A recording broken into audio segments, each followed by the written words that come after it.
আলহামদুলিল্লাহি রাব্বিল আলামিন ওয়াসসালাতু ওয়াসসালামু আলা আশরাফিল আম্বিয়াই ওয়াল মুরসালিন ওয়া আলা আলিহি ওয়া আসহাবিহি আজমাইন।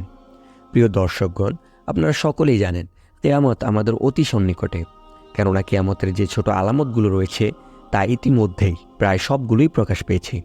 তো আজকের ভিডিওতে আমরা কিয়ামতের 10টি বড় আলামত সম্পর্কে আলোচনা করব ইনশাআল্লাহ। তো শুরু করা যাক। কিয়ামতের বড় আলামতের মধ্যে সর্বপ্রথম যে আলামতটা প্রকাশ পাবে সেটা হচ্ছে ইমাম মাহদির আগমন। সহিহ হাদিসের বিবরণ থেকে অবগত হওয়া যায় যে আখেরি জামানায় ইমাম মাহদির আত্মপ্রকাশ কিয়ামতের সর্বপ্রথম বড় আলামত।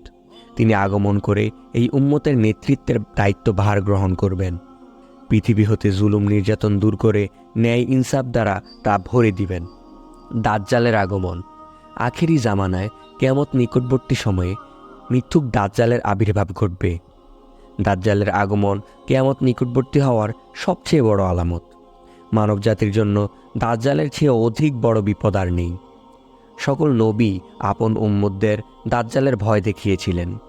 আমাদের নবী সাল্লাল্লাহু আলাইহি সাল্লাম দাজ্জালের ফিতনা থেকে সতর্ক করেছেন এবং তার থেকে বাঁচার উপায়ও বলে দিয়েছেন। এই সম্পর্কে অন্য এক ভিডিওতে আমরা আলোচনা করব ইনশাআল্লাহ। হযরত ঈসা আলাইহিস সালামের আগমন। আহলে সুন্নাহ ওয়াল জামাতের বিশ্বাস এই যে ঈসা আলাইহিস সালামকে আল্লাহ তাআলা জীবিত অবস্থায় আকাশে উঠিয়ে নিয়েছেন। ইহুদিরা তাকে হত্যা করতে পারেনি। কিয়ামতের পূর্ব মুহূর্তে তিনি আমাদের নবীর উম্মত হয়ে আবার দুনিয়াতে আগমন করবেন। ইয়াজুজ মাজুজের আগমন। কিয়ামতের পূর্ব মুহূর্তে আরও একটি বড় আলামত হলো ইয়াজুজ মাজুজের আগমন।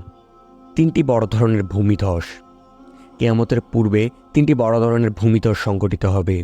একটি পূর্বাঞ্চলে, একটি পশ্চিমাঞ্চলে আর একটি উপদ্বীপে। ধোঁয়ার আগমন। কিয়ামতের নিকটবর্তী সময়ে বিশাল আকারের একটি ধোঁয়া বের হয়ে আকাশ এবং জমিনের মধ্যবর্তী স্থানের খালি জায়গা পূরণ করে ফেলবে। পশ্চিম দিক থেকে সূর্যোদয়। বর্তমানে প্রতিদিন পূর্ব দিক থেকে সূর্য উদিত হচ্ছে। কিয়ামতের আগে এই অবস্থার পরিবর্তন হবে। এটি হবে কিয়ামতের অত্যন্ত নিকটবর্তী সময়ে। পশ্চিম আকাশে সূর্য উদয়ের পর থেকে তওবার দরজা বন্ধ হয়ে যাবে। দাব্বাতুল আরদ। কিয়ামতের আগে দাব্বাতুল আরদ নামক এক অদ্ভুত জন্তুর আগমন ঘটবে। জন্তুটি মানুষের সাথে কথা বলবে, যা অন্যতম সর্বশেষ ভয়াবহ আলামত। ইয়েমেন থেকে আগুন। কিয়ামতের পূর্ব মুহূর্তে ইয়েমেনের আদন নামক স্থানের গর্ত থেকে একটি ভয়াবহ আকারের আগুন বের হয়ে মানুষকে হাসরের দিকে একত্রিত করবে। কোমল ও ঠান্ডা বাতাসের সাথে মুমিনদের রূহ কবজ। এর মাধ্যমে মুমিনদের জান কবজ করা হবে। তারপর পৃথিবীতে আল্লাহ বলার মতো কেউ থাকবে না। নিকৃষ্ট লোকদের উপর কিয়ামত প্রতিষ্ঠিত হবে।